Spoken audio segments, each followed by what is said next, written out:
অসম্ভব মজার একটি রেসিপি নিয়ে হাজির হলাম তোমাদের সাথে। খুবই মজার একটি ভর্তা রেসিপি আজ আমি তোমাদের সাথে শেয়ার করব। এটি গরম ভাতের সাথে খেতে ভীষণ ভালো লাগে। আসসালামু আলাইকুম, রহস্য স্বাদ এবং অন্তরাজ কিচেন অ্যান্ড লাইফস্টাইল থেকে সবাইকে স্বাগতম। এখানে আমি অল্প পরিমাণে ফুলকপি নিয়েছি, ভালো করে কেটে তারপরে ধুয়ে নিয়েছি।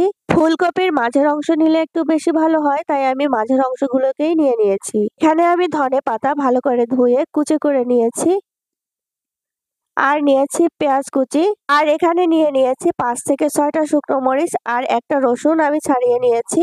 সবগুলো উপকরণ নিয়ে চলে যাচ্ছে মূল রেসিপিতে। চলুন তাহলে দেখে নেওয়া যাক মূল রেসিপিটি। এ পর্যায়ে চুলায় একটা কড়াই বসিয়ে তাতে দিয়ে দিলাম ফুলকপিগুলো। আমি হাফ কাপের মতো পানি দিয়ে দিচ্ছি, সামান্য একটু লবণ এবং সামান্য একটু হলুদের গুঁড়া দিয়ে ভালো করে নেড়েচেড়ে এটাকে সিদ্ধ করে নিব 5 মিনিটের মতো। এখন আমি একটা ঢাকনা দিয়ে ঢেকে দিচ্ছি। ফিরে আসছি 5 মিনিট পরে। 5 মিনিট পরে ফুলকপিগুলো একটু চেক করে নিচ্ছি, মোটামুটি সিদ্ধ হয়ে গিয়েছে।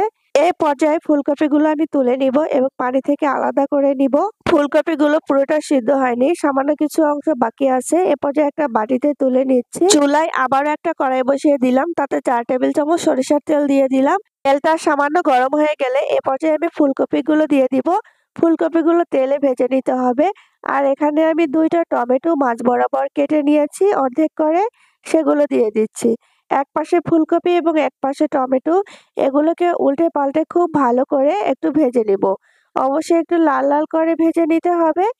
ফুলকপিগুলো লাল লাল করে ভাজা হয়ে গেছে। এ পর্যায়ে আমি একটা বাটিতে তুলে নিচ্ছি। পুরোটা সিদ্ধ হয়ে গিয়েছে, টমেটোগুলো কিন্তু খুব সুন্দরভাবে ভাজা হয়ে গিয়েছে। এখন আমি আরেকটা কড়াই দিয়ে দিচ্ছি 5টা শুকনো মরিচ আর কয়েক কোয়া রসুন। এই রসুন এবং শুকনো মরিচগুলোকে একটু ভালো করে ভেজে নিতে হবে। আর তেল ছাড়া ভেজে নিচ্ছি। কিভাবে ভেজে নিচ্ছি অবশ্যই দেখতে পাচ্ছ।